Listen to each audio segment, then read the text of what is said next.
नमस्कार विद्यार्थी मित्रांनो, शांभवीज अकॅडमी या आपल्या यूट्यूब चॅनलमध्ये आपल्या सर्वांचं सहर्ष स्वागत.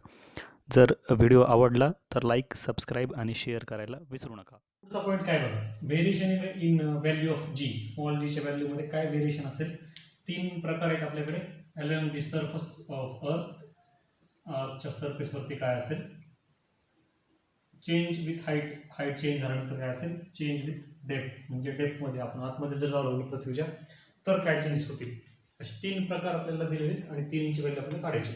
बघा, एक गोष्ट आपल्याला व्हॅल्यू आहे की नाही, त्यासाठीचा फॉर्म्युला आपल्याला लक्षात ठेवायचा. काय फॉर्म्युला आहे? G is equal to small g is equal to capital G capital M upon r square. काय काय व्हॅल्यू आहेत त्या? जी म्हणजे ग्रॅव्हिटेशनल कॉन्स्टंट आहे, एम म्हणजे मास ऑफ अर्थ आहे, आर म्हणजे रेडियस ऑफ अर्थ आहे. आता या सगळ्या गोष्टी कॉन्स्टंट आहेत. जी, एम आणि आर या तिन्ही गोष्टी कॉन्स्टंट आहेत. म्हणजे याचा अर्थ काय होतंय? तर जी ची व्हॅल्यू जी आहे की नाही, या स्मॉल जी ची व्हॅल्यू एका पर्टिक्युलर ठिकाणी कुठल्याही ठिकाणी दोन वेगवेगळ्या ऑब्जेक्टसाठी एकच असेल. मग ऑब्जेक्टचा आकार काही असू द्या किंवा मास काही असू द्या, त्याचा फरक पडणार नाही. ऑब्जेक्टच्या मासचा, त्याच्या आकाराचा, मटेरियलचा कशाचाही फरक पडणार नाही. समजा हे 1 किलो वजनाचा आहे आणि हे 10 किलो वजनाचा एक गोळा आहे. असे दोन गोळे घेतले आपण. आता या दोन्ही गोळ्यांसाठी या जी ची व्हॅल्यू जी आहे की नाही, ही एका ठिकाणी एका पर्टिक्युलर पॉईंटला सेम असेल. वेगवेगळ्या ठिकाणी जर ठेवले असतील तर मग मात्र जी ची व्हॅल्यू चेंज होऊ शकते. आता एका ठिकाणी जी ची व्हॅल्यू जर सेम असेल त्याचा अर्थ काय होते? जर ते दोन्ही गोळे एकाच वेळेला सोडले, दोन्ही गोळे जर एकाच वेळेला खाली सोडले की नाही, तर ते दोन्ही गोळे एकाच वेळेला पृथ्वीवरती पोहोचतील. दोन्ही गोळे एकाच वेळेला पृथ्वीवरती पोहोचतील. असं का होतं? आता तर काय, आता इथून रिलीज केले. आता काय आहे याच्यावरती? तर इन्फ्लुएन्स काय आहे? आता ग्रॅव्हिटीचा आहे, म्हणजे ऍक्सेलरेशन ड्यू टू ग्रॅव्हिटीमुळे ते खाली यायला लागले. आता खाली येत असताना त्यांचा जो जी ची व्हॅल्यू आहे ती सेम राहणार आहे दोघांसाठी पण. जी ची व्हॅल्यू या मासवरती, यांच्या ऑब्जेक्टच्या मासवरती डिपेंड नाही, त्यामुळे जी ची व्हॅल्यू कॉन्स्टंट आहे आणि हे दोन्ही गोष्टी एकाच वेळेला खाली येतील. पण प्रत्यक्षामध्ये असं घडत नाही. का घडत नाही? त्याचं कारण आहे ते म्हणजे त्याला खालच्या बाजूने वेगवेगळे फोर्स लागतात. त्याला खालच्या बाजूने फोर्सेस लागतात. वातावरणामध्ये हवा आहे, हवेचा दबाव असतो एका बाजूने. या फोर्समुळे काय होतं की ते दोन्ही गोष्टी वेगवेगळ्या असतात. समजा एक आपण जर पंख घेतला, पीस घेतला आणि एक लोखंडाचा गोळा घेतला, तर असं सांगता हा नियम की दोन्ही गोष्टी एकाच वेळेला खाली यावं लागतात एकाच ठिकाणाहून सोडल्यानंतर. पण तसं होत नाही. का बरं? तो पंख जो आहे तो हवेत तरंगत खाली येईल आणि गोळा जो आहे तो डायरेक्ट खाली येईल. मग तरंगत का खाली येते? तर त्याला खालच्या बाजूने फोर्स लागतोय वातावरणाचा, आणि हा फोर्स जो आहे तो त्याला अपोज करतोय खाली येण्यापासून. मग आता इथे काय होतंय? जर आपण हाच प्रयोग व्हॅक्यूम मध्ये केला तर व्हॅक्यूम मध्ये मात्र दोन्ही गोष्टी एकाच वेळेला खाली येतील. हाच प्रयोग गॅलिलिओने करून बघितला होता. वेगवेगळ्या आकाराचे दोन गोळे घेतले होते त्यांनी आणि दोन्ही गोळे एकाच वेळेला पिसाच्या झुलट्या मारण्यावरनं खाली सोडले होते. तर त्याला असं ऑब्झर्व झालं की दोन्ही गोळे एकाच वेळेला खाली येतात. मग ही जी ची व्हॅल्यू साठी झालं. आता जी च्या व्हॅल्यूचे चेंजेस काय काय होतात? Along the surface of earth. Along the surface of earth म्हणजे काय? आता पृथ्वीच्या पृष्ठभागावरती काय काय चेंज होतील. आता पृथ्वी प्युअर स्पेरिकल नाहीये, प्युअर स्पेअर नाहीये. तो प्युअर स्पेअरचा अर्थ अगदी काटेकोर गोल नाहीये. आता इथे काय होते? पृथ्वीच्या स्पिनिंगमुळे, म्हणजे रोटेशनमुळे स्वतःभोवती काय होते? तर पृथ्वी जी आहे ही पोलवरती फ्लॅट झालेली आणि ध्रुवावरती म्हणजे इक्वेटरवरती बल्ब म्हणजे काय? तर फुगलेली आहे आतल्या बाजून.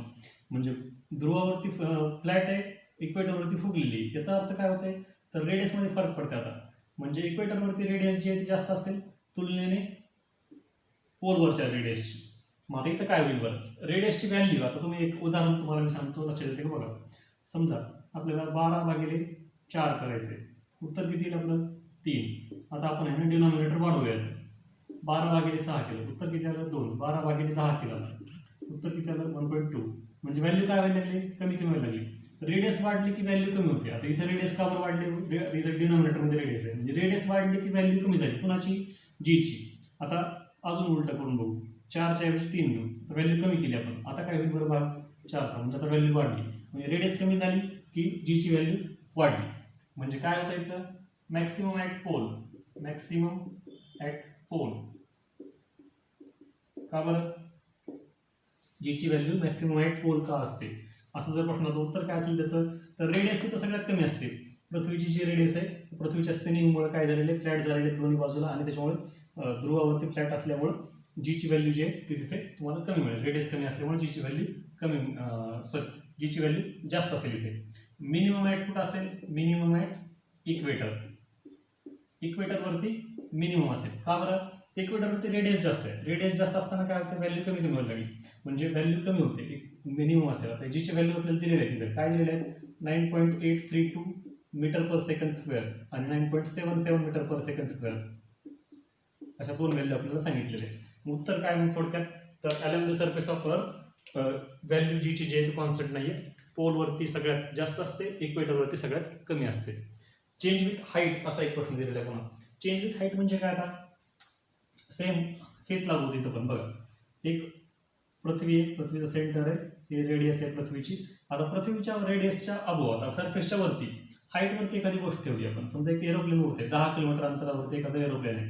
आता काय होईल, पृथ्वीची रेडियस प्लस हे 10 किलोमीटर, म्हणजे अंतर जे आहे ते वाढलं. पण हे 10 किलोमीटर जे आहे 6400 रेडियस आहे पृथ्वीची, 6400 किलोमीटर. या रेडियसच्या तुलनेमध्ये 10 किलोमीटर जे आहे निग्लिजिबल त्याला. मग त्यामुळे काय होतं, फारसा फरक पडत नाही. पण जर आपण हीच गोष्ट आपण अशी बघितली की एखादं आर्टिफिशियल सॅटेलाइट आहे, वेदर सॅटेलाइट आहे, 400 किलोमीटर अंतरावरती असतात, किंवा जिओसिंक्रोनस सॅटेलाइट आहे, ते 35,000 किलोमीटर अंतरावरती असतात पृथ्वीपासून. मग 35,000 किलोमीटर अंतरावरती असतील तर आता इथे काय होतं, डिनॉमिनेटर वाढत चाललाय. याचा अर्थ जीची व्हॅल्यू जी आहे ना ती तुमची कमी होणार आहे 100%. डिनॉमिनेटर मध्ये काय आहे, रेडियस आहे. रेडियस काय, आता नुसती रेडियस असणार आहे का? नाही, रेडियस प्लस ही हाईट. मग रेडियस प्लस हाईट वाढत जशी जाईल तशी जीची व्हॅल्यू जी आहे ना ती कमी होते. म्हणजे काय होते, डिक्रीजेस, काय value of g decreases with increase in height, with increase in height. का बरं? तर रेडियस वाढते. रेडियस म्हणजे डिस्टन्स वाढते सेंटर पासूनचं त्या ऑब्जेक्टचं, आणि हे डिस्टन्स वाढलं की आर ची किंमत वाढते. डिनॉमिनेटर वाढलं की त्या पूर्ण फ्रॅक्शनची किंमत जी आहे ती कमी होत असते. हा एक साधा उदाहरण आहे. चेंज विथ डेप्थ असं एक दिलेलं आहे. आता डेप्थ म्हणजे काय, पृथ्वीच्या आतमध्ये जात असताना काय चेंजेस होतील. आतमध्ये समजा या भागातून आपण आतमध्ये जाऊ लागलो रेडियसकडे, सेंटरकडे. आता काय म्हणतात, सेंटरकडे जात असताना काय होईल बरं, तर सेंटरकडे जात असताना रेडियस कमी होईल. मग रेडियस जर कमी होत असेल तर जीची व्हॅल्यू वाढायला पाहिजे. त्याच्या उलट डिनॉमिनेटर वाढला तर फ्रॅक्शनची व्हॅल्यू कमी झाली, डिनॉमिनेटर कमी झाला फ्रॅक्शनची व्हॅल्यू वाढली. सेम इथं पण असंच व्हायला पाहिजे, पण इथं असं होत नाही. असं होत नाही याचं कारण काय, इथं आता काय होतं, या ऑब्जेक्टवरती आपण समजा आत जाऊ लागलो तर ऑब्जेक्ट समजा इथपर्यंत आला तर याच्यावरती ऍक्ट करणारं पृथ्वीचं जे मास आहे की नाही हे पण कमी झालेलं असतं. पृथ्वीचं जे मास आहे की नाही, आता पृथ्वीचं मास कमी झालेलं असतं, आणि एमची पण व्हॅल्यू कमी होते. एमची पण व्हॅल्यू कमी होते आणि आरची पण व्हॅल्यू कमी होते. मग पृथ्वीच्या आत जात असताना जर एम आणि आरची व्हॅल्यू जर कमी कमी होऊ लागली तर काय होईल बरं, तर एम आणि आरची व्हॅल्यू कमी झाल्यामुळे त्याचा एक इक्वल परिणाम म्हणून काय होतो, जीची व्हॅल्यू सुद्धा डिक्रीज होते. जीची व्हॅल्यू काय होते, डिक्रीज. म्हणजे g decreases with we go depth in the toward the centre of the earth. आपण जर अर्थच्या सेंटरकडे जाऊ लागलो तर जीची व्हॅल्यू कमी कमी होत जाईल. आता एक क्षण असा येतो की टुवर्ड सेंटर म्हणजे एकदम ऍट एक्झॅक्ट सेंटरला काय होईल बरं, ऍट एक्झॅक्ट सेंटरला काय होतं, जीची व्हॅल्यू जी आहे की ही 0 होते. जीची व्हॅल्यू 0 होते. कुठं, at centre, at centre of earth. Centre of अर्थला जर जीची व्हॅल्यू 0 कशामुळे होते जाते, तर रेडियस 0 होते, मास ऍक्ट करणारा 0 होऊन जाईल, तिथे मास निग्लिजिबल असेल, रेडियस 0 होते आणि त्याच्यामुळे ती व्हॅल्यू जी आहे 0 होऊन जाते. मग आता ही 0 झालेली व्हॅल्यू जी आहे की नाही, जीची व्हॅल्यू कुठं 0 असते तर फक्त सेंटर ऑफ अर्थला.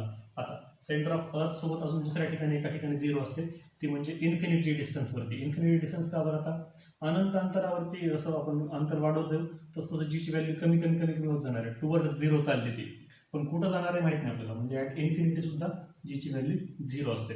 या 3 प्रकारामध्ये एक गोष्ट कॉमन आहे, ती म्हणजे जीची व्हॅल्यू कुठेही वाढत नाही. लक्षात घ्या, जीची व्हॅल्यू कायम डिक्रीज होते. मॅक्सिमम कुठं असते तर फक्त पोलवरती असते 9.832, आणि त्याच्यानंतर जीची व्हॅल्यू जी आहे हळूहळू डिक्रीज होते. इक्वेटरवरती अजून कमी असते. त्याच्यानंतर हाईट जशी वाढेल ऑब्जेक्टची पृथ्वीच्या सरफेसपासून, जेवढी हाईट जास्त तेवढी जीची व्हॅल्यू कमी. आत जात असताना सुद्धा तसंच होतं, जीची व्हॅल्यू डिक्रीज होत जाते. आणि जीची आपण कॅल्क्युलेशनसाठी जी व्हॅल्यू पकडतो की नाही, हे नॉर्मली 9.8 असतं, किंवा जर दिलेलं असेल तर 10 मीटर पर सेकंड स्क्वेअर हे सुद्धा व्हॅल्यू आपण पकडतो न्यूमरिकल्स करण्यासाठी.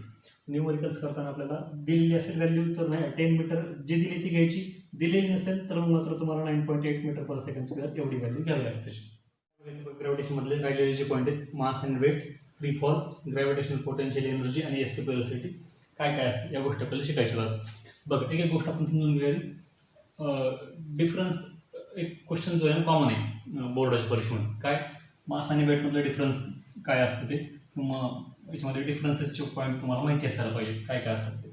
आपण हे शिकताना पण असंच शिकूया. बघा मास म्हणजे काय असतं, तर आता एक गोष्ट लक्षात घ्या, आपण ज्यावेळेस दुकानात जाऊन 1 किलो साखर द्या वजन म्हणतो आपण त्याला, ऍक्च्युली वजन जे आहे की नाही हे वस्तुमानामध्ये आपण वस्तू मागत असतो. आपण मागताना वजनामध्ये मागत जरी असलो तरी मागताना काय मागतो आपण, वस्तुमानामध्ये. वजन काय असतं, आता हे काय आहे, मास,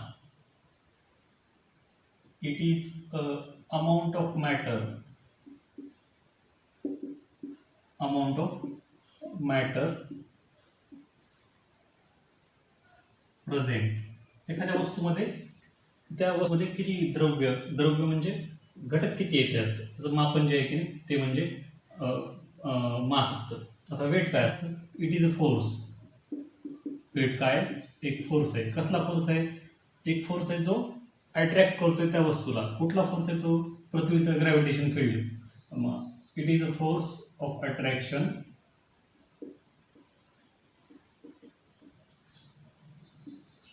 बाय अर्थ, म्हणजे पृथ्वीने लावलेला फोर्स आहे तो. दुसरा पॉईंट काय त्यातला, तर मास जे आहे की नाही हे थ्रू आउट युनिवर्स कॉन्स्टंट असतं. कॉन्स्टंट थ्रू आउट युनिवर्स, याचा अर्थ एखाद्या वस्तूचं वस्तुमान जर आपल्या इथे काय असेल समजा एक 10 किलो, तर 10 किलो वस्तुमानाची वस्तू आपण कुठल्याही ग्रहावरती जरी नेली तरी ती 10 किलोचीच राहते. आता फरक काय पडतो मग त्याच्यामध्ये, तर या फोर्सचा फरक पडतो. काय आहे वेट, काय फोर्स ऑफ अट्रॅक्शन बाय अर्थ. अर्थ म्हणण्यापेक्षा इथं प्लॅनेट सुद्धा म्हणू शकतो मी, त्या प्लॅनेटमुळे लागलेला फोर्स आहे त्याला, त्या ग्रॅव्हिटीमुळे लागलेला फोर्स आहे. आता हा फोर्स जो आहे, आता हे कॉन्स्टंट असतंय का, नाही, त्याची व्हॅल्यू चेंज होते. It's value changes.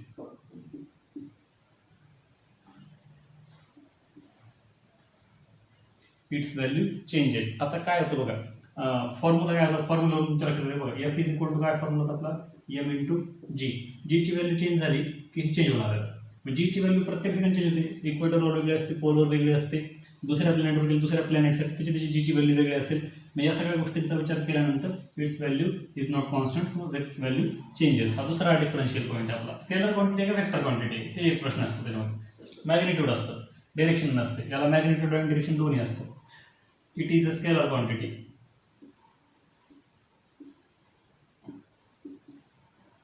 ही कसली quantity, it is a vector quantity.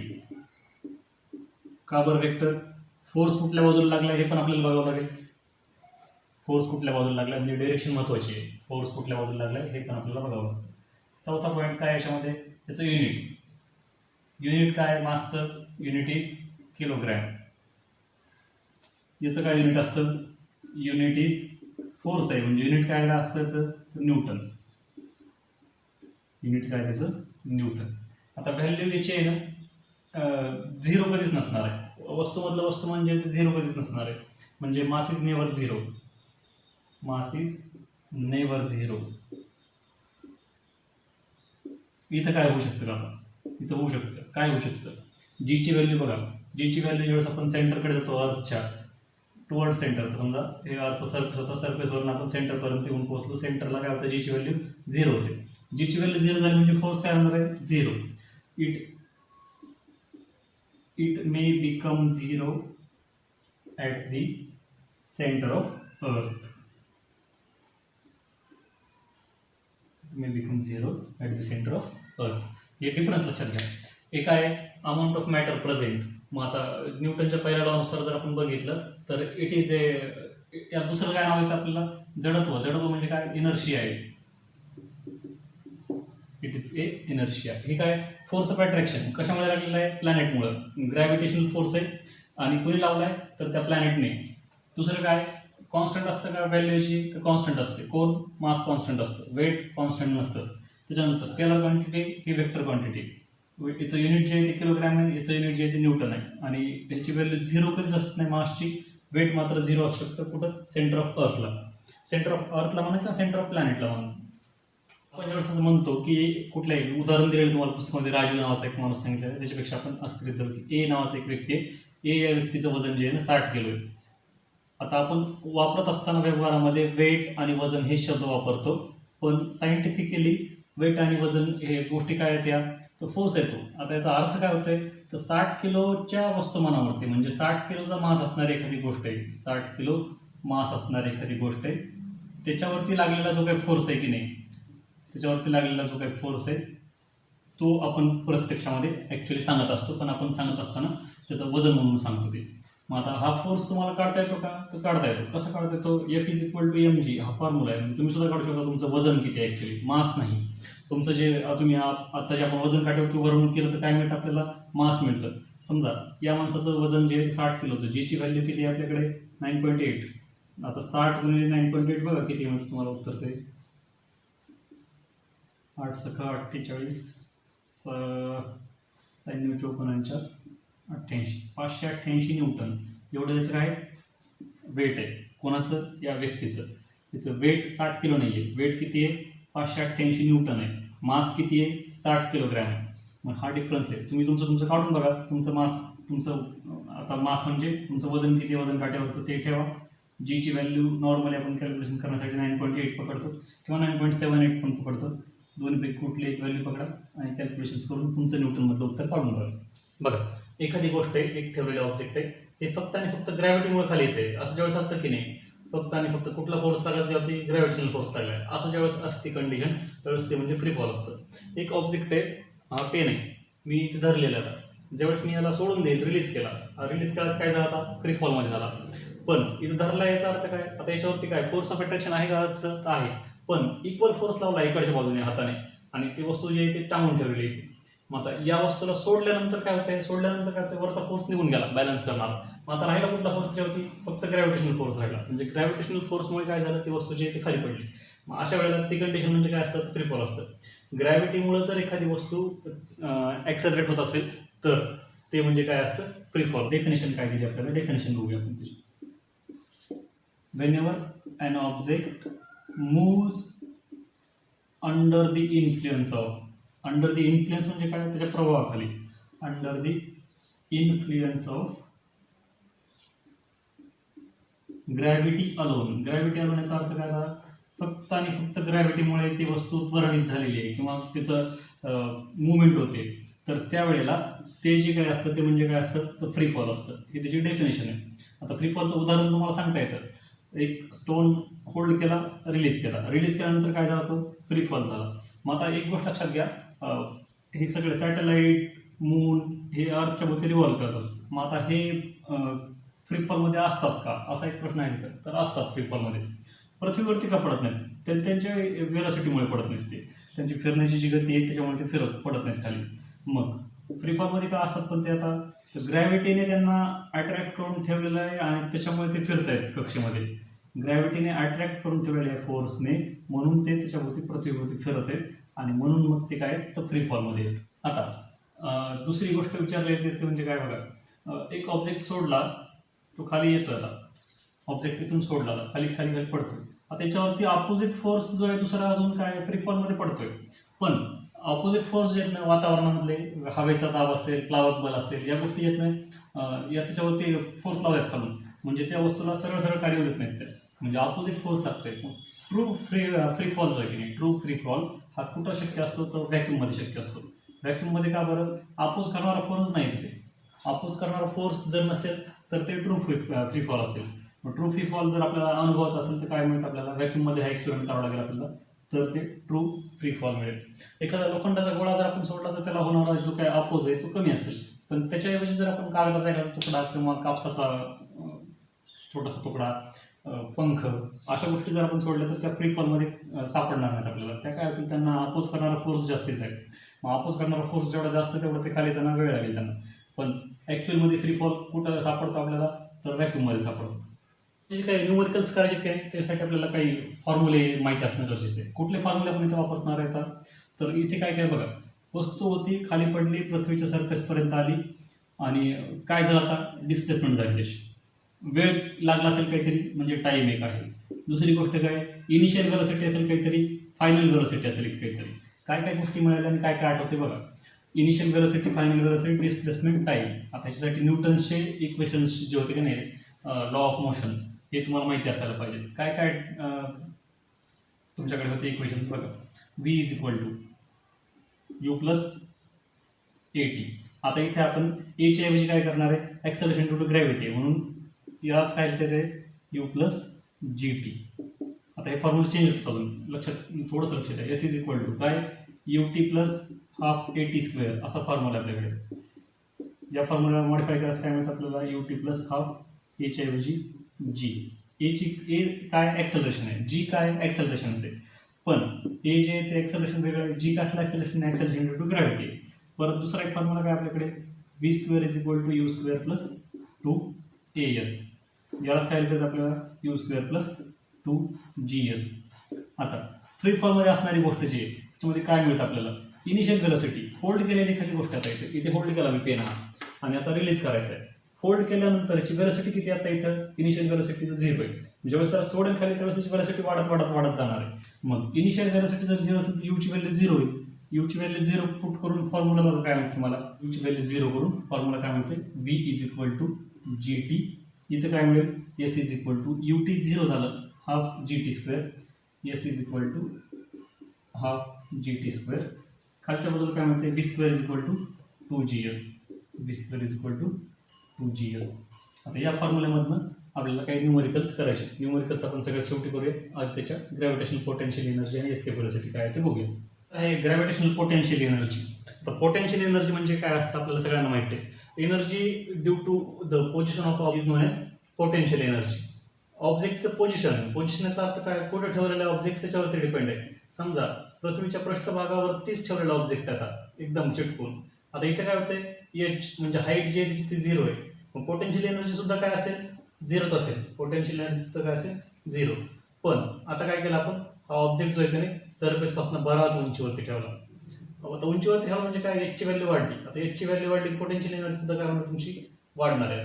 Potential energy सुद्धा वाढणार आहे. म्हणजे हे आता इथे काय फक्त लक्षात घ्यायचंय, पोटेन्शियल एनर्जी काढण्यासाठीचा आपला फॉर्म्युला जो आहे तो काय, mgh. या फॉर्म्युलाने आपण आतापर्यंत काढलेले. m काय, मास, g आणि h म्हणजे हाईट. आता इथे काय, gravitational potential energy. Potential energy due to gravitational field किंवा gravity is known as gravitational potential energy. मग पृथ्वीच्या गुरुत्वाकर्षणामुळे असणारी जी काही पोटेन्शियल एनर्जी ती म्हणजे ग्रॅव्हिटेशनल पोटेन्शियल एनर्जी. आता पृथ्वीपासून आपण जसं जसं दूर जायला लागू की नाही तसं तसं काय होतं, दूर जसं जाऊ लागू तसं काय होतं, एक सर्टन पॉईंट असा येतो की ज्या वेळेला ग्रॅव्हिटी जी आहे ना पृथ्वीची किंवा पृथ्वीचं जे ग्रॅव्हिटेशनल फोर्स आहे या ठिकाणी काम करणं बंद करून टाकतं. सर्टन लिमिटला काय होतं की याच्या पुढे गेल्यानंतर ग्रॅव्हिटेशनल फील्ड जे आहे ते काम करत नाही. मग ग्रॅव्हिटेशनल फोर्स जो आहे तो अट्रॅक्ट करू शकत नाही त्या पलीकडच्या वस्तूंना. मग असं ज्यावेळेस होतं त्यावेळेस ते काय, डिस्टन्स तुमचा खूप जास्त असतात ते इन्फिनिटीवरती आहे. मग इन्फिनिटीवरती या डिस्टन्सला काय होतं की फोर्स मिळत नाही त्याला तिकडच्या गोष्टीला उडायला. आता याच्यामुळे काय होतं बघा, आपल्याला एक फॉर्म्युला आता काय होतं, इथे हाईट वाढत चालली. जसं जसं हाईट वाढेल जसं जसं एच तुमचा इन्क्रीज होत जाईल तसं तसं काय होतंय, जी ची व्हॅल्यू जी आहे ना ती कमी कमी होत जाते. जी ची व्हॅल्यू काय काय होते, कमी कमी होत जाते. म्हणजे जी डिक्रीजेस कधी, वेन एच इन्क्रीजेस. एच वाढला की जी ची व्हॅल्यू कमी होत जाते. मग सर्टन पॉईंटला आता अशा परिस्थितीमध्ये काय होतं, जी ची व्हॅल्यू जी आहे हे 0 होऊन जाते. जी ची व्हॅल्यू 0 झाली. आता याच्या पुढच्या बाजूला जी ची व्हॅल्यू जी आहे ती आता वेगळी असेल. खालच्या बाजूला जी ची व्हॅल्यू जी आहेत ना या निगेटिव्ह मध्ये पकडल्या जातात. का बरं, आपण एक्स आणि वाय ॲक्सिस मध्ये काय पकडतो बघा, एक्स आणि वाय ॲक्सिस मध्ये कसं पकडतो आपण, हे ओरिजिन आहे तर 0 आहे. आता जी ची व्हॅल्यू 0 झाली, इथून निघाली 0 झाली, 0च्या वरती पॉझिटिव्ह असते, खालच्या निगेटिव्ह. तसं इथं पण आपण ही व्हॅल्यू 0 मायनस पकडलेली. आता इथं आपल्याला डायरेक्ट उत्तर दिलेलं आहे ग्रॅव्हिटेशनल पोटेन्शियल एनर्जी. त्याचा एक फॉर्म्युला दिलेला आहे, तो फॉर्म्युला फक्त लक्षात ठेवायचा आपल्याला, मायनस gm आणि small m upon r plus h. r plus h काय, r radius of earth, h काय तो ऑब्जेक्टची हाईट आहे, g universal gravitational constant, m mass of the अर्थ आणि m काय दुसरा तो मास ऑफ द ऑब्जेक्ट आहे. तर एस्केप व्हेलॉसिटी. आता एस्केप व्हेलॉसिटी काय असतं तर हे समजून घ्या. एस्केप व्हेलॉसिटी म्हणजे काय असतं, आता आपण एखादा ऑब्जेक्ट पृथ्वीवरून फेकला, चेंडू फेकला एखादा, तर तो बाहेर निघून जाते का वातावरणाच्या किंवा पृथ्वीच्या ग्रॅव्हिटीच्या अशा फील्डच्या बाहेर जाते का निघून की जेणेकरून तो वापस पृथ्वीवरती येणार नाही, असं काही होत नाही. आता इथे का बरं असं होत नाही तर आपण जी शक्ती लावणार त्याला ती खूप कमी असते. आता असं कधी होईल की जो खूप उंचीवरती जाईल, अशा उंचीवरती जाईल की जिथून तो वापस नाही आला पाहिजे. अशा उंचीवरती जाण्यासाठी त्याला काय लागेल बरं, तर फॉर्म्युले जरा चेक करा. मगाशी काय फॉर्म्युला होता आपल्याकडे, काय पाहिजे आपल्याला, मॅक्सिमम हाईट पाहिजे. मॅक्सिमम हाईट कधी मिळते आपल्याला, फॉर्म्युला काय येतात आपल्याकडे एस वाले, v² = u² प्लस 2gs हा एक फॉर्म्युला आहे, आणि s = ut plus half gt हा एक फॉर्म्युला आहे. आता त्याच्यामध्ये जिथं इनिशियल व्हेलॉसिटी, फायनल व्हेलॉसिटी आणि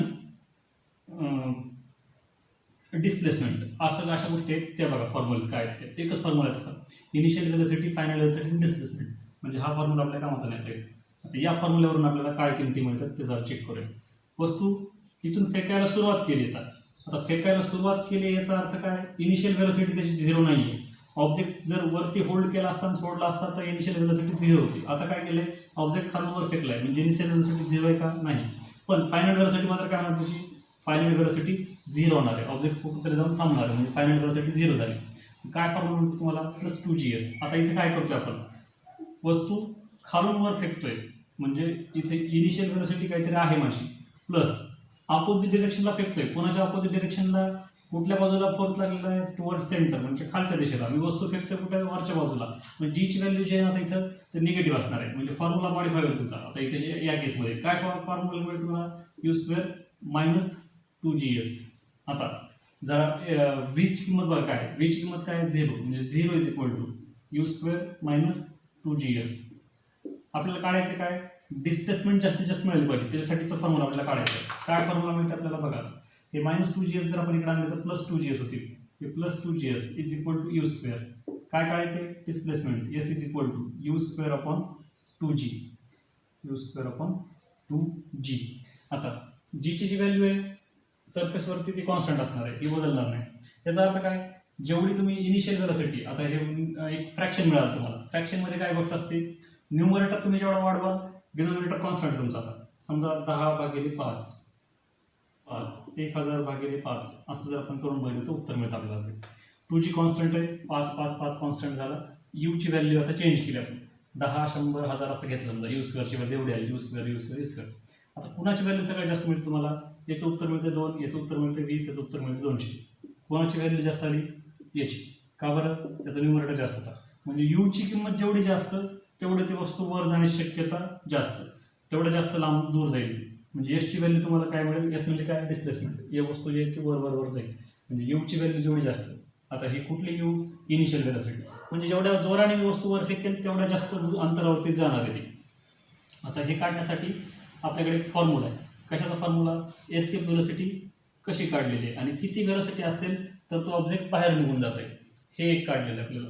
काय ते समजून घेऊया. त्याचे डेफिनेशन एक लक्षात घ्या. काय डेफिनेशन सांगितलेलं बघा आपल्याला. एस्केप व्हेलॉसिटी म्हणजे काय असतं, तर अशी व्हेलॉसिटी, इनिशियल व्हेलॉसिटी जी या ग्रॅव्हिटीवरती मात करून त्या ऑब्जेक्टला बाहेर जाण्यासाठी मदत करेल. अशी व्हेलॉसिटी म्हणजे काय असतं, एस्केप व्हेलॉसिटी असतं. The initial velocity at which an object escapes म्हणजे निघून जातो, away from the gravitational field. ती व्हेलॉसिटी म्हणजे काय असते, एस्केप व्हेलॉसिटी असेल. आता याच्यासाठी आपल्याला फॉर्म्युला डिराईव्ह केलेला आहे. फॉर्म्युला म्हणण्याच्या एस्केप व्हेलॉसिटी किती आहे पृथ्वीच्या सरफेसवरती, जेणेकरून तेवढ्या फोर्सने जर आपण एखादा ऑब्जेक्ट फेकला बाहेर तर तो बाहेर निघून जाणार. ते काढण्यासाठीचा एक फॉर्म्युला आहे. आता इथं ऑन सरफेस ऑफ अर्थ दोन कंडिशन असतील, at infinity distance, at infinity अनंत अंतरावरती, आणि सरफेसच्या अर्थच्या सरफेसवर वेगवेगळ्या गोष्टी असतील. काय असतील आता इथं, कायनेटिक एनर्जीचा फॉर्म्युला काय, ½ mv². आता mv काय इथं, एस्केप व्हेलॉसिटी म्हणून v² एस्केप व्हेलॉसिटीसाठीचा ॲट इन्फिनिटी डिस्टन्स. आता ऑब्जेक्ट जो कुठेतरी स्थिर होणार आहे म्हणजे कायनेटिक एनर्जी काय असते त्याची, 0 असेल. पोटेन्शियल एनर्जी काय असते त्याची, इथं ग्रॅव्हिटेशनल पोटेन्शियल एनर्जी असेल. मगाचा फॉर्म्युला आठवून बघा. ग्रॅव्हिटेशनल पोटेन्शियल एनर्जी काय आता याची, तर -g(m)r+h. आता h काय असेल सरफेसवरती, 0, म्हणून r फक्त राहील, h जो आहे तो राहणार नाही. दुसरी गोष्ट काय, आता इकडच्या बाजूला पोटेन्शियल एनर्जी, आता इथं काय होतं एक लक्षात घ्या, -GMM हे ठीक आहे. आर आता हाईट जी आहे इन्फिनिटी डिस्टन्स वरती गेली, म्हणजे काय फॉर्म्युला मिळतो तुम्हाला बघा, -GMM अपॉन डिस्टन्स खूप जास्त आहे, खूप जास्त जर डिनॉमिनेटर असेल तुमचा तर वरची व्हॅल्यू काय होईल, वरची व्हॅल्यू टुवर्ड्स 0 जाते, म्हणजे पोटेन्शियल एनर्जी सुद्धा किती असेल इथे 0 असेल. त्याच्यासाठी काय लक्षात ठेवायचं हे लक्षात ठेवा, GMM upon infinity is equal to 0. आता टोटल एनर्जी काय असते, टोटल एनर्जी काय असते तर kinetic energy plus potential energy, kinetic energy plus potential energy. Kinetic energy किती आहे, half mv escape square, half mv escape square, minus असल्यामुळे -GMM upon r. इकडच्या बाजूला टोटल एनर्जी काय असते, इकडं total energy is equal to 0 plus 0. आता काय माहिती आहे आपल्याला, तर आपल्याला माहिती आहे law of conservation of energy, किंवा तो काय सांगते तर energy can neither be created nor be destroyed. आता इथं total energy of entire universe remains constant असं सांगितलं आहे. मग टोटल एनर्जी कॉन्स्टंट आहे, त्याचा अर्थ ही किंमत आणि ही किंमत सारखी आहे. आता मी इथे घेतो, देअरफॉर आपल्याला by law of energy conservation total energy constant असणार आहे, म्हणजे ही total energy is equal to ही total energy, half mv escape square minus GMM upon r is equal to 0. सोडवत आहे, half mv escape square is equal to हे plus होते पुढे गेल्यानंतर GM small m upon r. Small m cancel होईल, अजून काही कॅन्सल होते का नाही. तर हे आपल्याला काय काढायचं आहे, v एस्केप काढायचं, v escape square is equal to काय मिळतं बघा, हे 2 मल्टिप्लिकेशन जातील, 2 into G into capital M upon r. Therefore v escape is equal to काय होईल, हे स्क्वेअर रूटमध्ये जाईल 2GM अपॉन आर. आता याची जर व्हॅल्यू ठेवली आपण तर आपल्याला त्याची किंमत मिळून जाईल, किंवा अजून एक फॉर्म्युला तुम्ही तयार करू शकता. इथं काय व्हॅल्यू येते ते कॅल्क्युलेशन्स करायला हे थोडंसं किचकट जातं. आता 6.673 इंटू 10⁻11 इंटू मास आहे अर्थ किती आहे, 6 इंटू 10⁻24 अपॉन आर रेडियस आहे किती आहे, 6.4 इंटू 10⁻6. हे कॅल्क्युलेशन्स. किंवा दुसरा एक फॉर्म्युला तयार होते, दुसरा फॉर्म्युला काय तयार होते बघा, याला आर ने गुणू आणि आर नेच भागू. काय फॉर्म्युला मिळते, 2 into GM into r upon r into r म्हणजे आर स्क्वेअर. आता GM अपॉन आर स्क्वेअर काय असते ते पण जरा चेक करा. GM अपॉन आर स्क्वेअर काय असते तर स्मॉल g असते, म्हणजे काय फॉर्म्युला मिळाला तुम्हाला, 2 इंटू G इंटू आर. आता व्हॅल्यू छोटे छोटे आहेत, आता कॅल्क्युलेशन्स करा. 2 इंटू 9.8 जी ची व्हॅल्यू, आर ची व्हॅल्यू काय 6.4 इंटू 10⁻6. हे कॅल्क्युलेशन्स करू, 11.2 किलोमीटर पर सेकंद. आता याचा अर्थ काय होते तर याचा अर्थ असा होतोय की 11.2 किलोमीटर प्रति सेकंद एवढ्या वेगाने जर आपण एखादी वस्तू वर फेकली अवकाशामध्ये तर ती पृथ्वीवरती वापस नेता पृथ्वीच्या गुरुत्वाकर्षणावर मात करून बाहेर निघून जाईल. इनिशियल वेलोसिटी काय 11.2 किलोमीटर प्रति सेकंद. याच वेगाने ती वस्तू वर गेली पाहिजे 11.2 किलोमीटर प्रति सेकंद. जसं जसं वस्तू वर जाईल ते तसं तसं जीची जी अपोज म्हणजे फोर्स जो अपोज करणारा तो पण कमी कमी होत जाईल, म्हणजे त्या वस्तूला अजून जास्त वेग मिळेल आणि ती वस्तू जी आहे ना ती बाहेर निघून जाईल. कशाच्या बाहेर निघून जाते तर ग्रॅव्हिटेशनल फील्डच्या बाहेर. त्यानंतर वेटलेसनेस इन स्पेस असं एक सांगितलेलं आहे, वजनरहित अवस्था स्पेसमध्ये का असते त्याचं कारण आहे ते म्हणजे फ्री फॉल. या सगळ्या वस्तू ज्या आहेत की नाही आपण अवकाशात सोडलेलं एखादं यान आहे, अंतराळ यान आहे, या यानामधल्या सगळ्या गोष्टी ज्या आहेत की नाही या काय असतील तर सगळ्या गोष्टी आहेत ना एका पर्टिक्युलर स्पीडमध्ये असतील. कशाच्या भोवती फिरत आहेत, पृथ्वीच्या भोवती. कशामुळे एवढे सगळे ॲक्सेलरेट होतात, मूव्ह होतात तर ग्रॅव्हिटीमुळे ते मूव्ह होते. आता असं असताना या सगळ्या वस्तू ज्या आहेत त्या फ्री फॉलमध्ये असतील. याच्यातल्या सगळ्या गोष्टी मध्ये व्यक्ती असलेले व्यक्ती सुद्धा फ्री फॉलमध्ये असतील, ऑब्जेक्ट असतील काही तर ते ऑब्जेक्ट सुद्धा फ्री फॉलमध्ये असतील. मग आता या सगळ्यामुळे काय होतं, या दोन्ही गोष्टी एकाच वेळेला फ्री फॉलमध्ये असल्यामुळं या आपण जर त्या एखाद्या वस्तूचं वजन बघितलं, एक वस्तू अशी सोडून दिली आपण क्राफ्टमध्ये असताना तर ती हवेमध्ये तरंगल्यासारखी भासते आपल्याला आणि त्या वस्तूचं वजन जे आहे ते जाणवत नाही. का जाणवत नाही तर ती फ्री फॉलमध्ये, दोन्ही गोष्टी फ्री फॉलमध्ये आहेत.